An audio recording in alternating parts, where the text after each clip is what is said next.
Good morning and welcome to That's Old News, the daily download making old headlines hot again.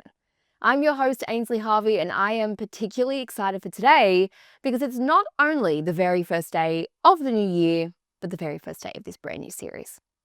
This truly is my most daring project to date because we are not only bringing history to your ears every single day, but we're doing it in video form.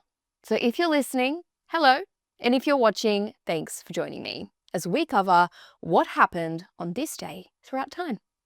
So let's start by rewinding it all the way back to Rome on January 1st, 45 BC, when the Julian calendar comes into effect, replacing the old Roman calendar, which totally skipped over and then added whole months to get around elections and key events. Julius Caesar's solar-based system had a 365-day year to match the seasons to the months. He also put himself in the middle of the year, July, for Julius. Today is also a big day for weddings, with Roman Emperor Claudius marrying his fourth wife and niece Agrippina the Younger today in 49 AD. Agrippina, who many suspected of killing her uncle, used the marriage to make her son emperor.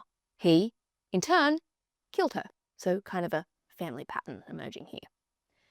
Skipping forward to January 1st, 1449, and Lorenzo de' Medici, the most powerful patron of the Renaissance movement, enters the world. Founded by his grandfather Cosimo, the Medici family ruled Florence for nearly 100 years, with their influence and dollars bankrolling artists, architects, and writers, turning Florence into the epicenter of the Renaissance movement. So happy 577th birthday to you, Loz. Meanwhile, in 1818, a giant step for the future of literature and Jacob Elordi enthusiast was made on this day when Mary Shelley's Frankenstein is published.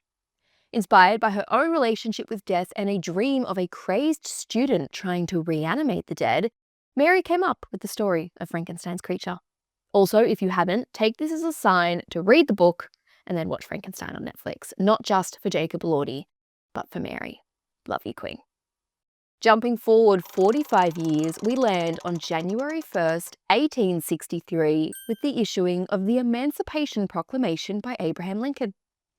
In its third year of civil war, the war-torn nation needed to change. So Lincoln issued the proclamation to free enslaved peoples in Confederate states.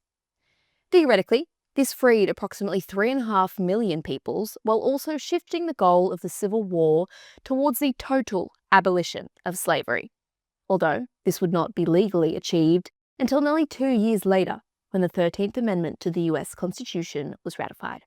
And finally, on this day in 2010, Penelope Cruz and Javier Bardem married in the Bahamas.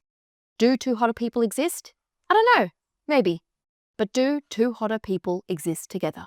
No, I don't think so. So happy 16th anniversary to them.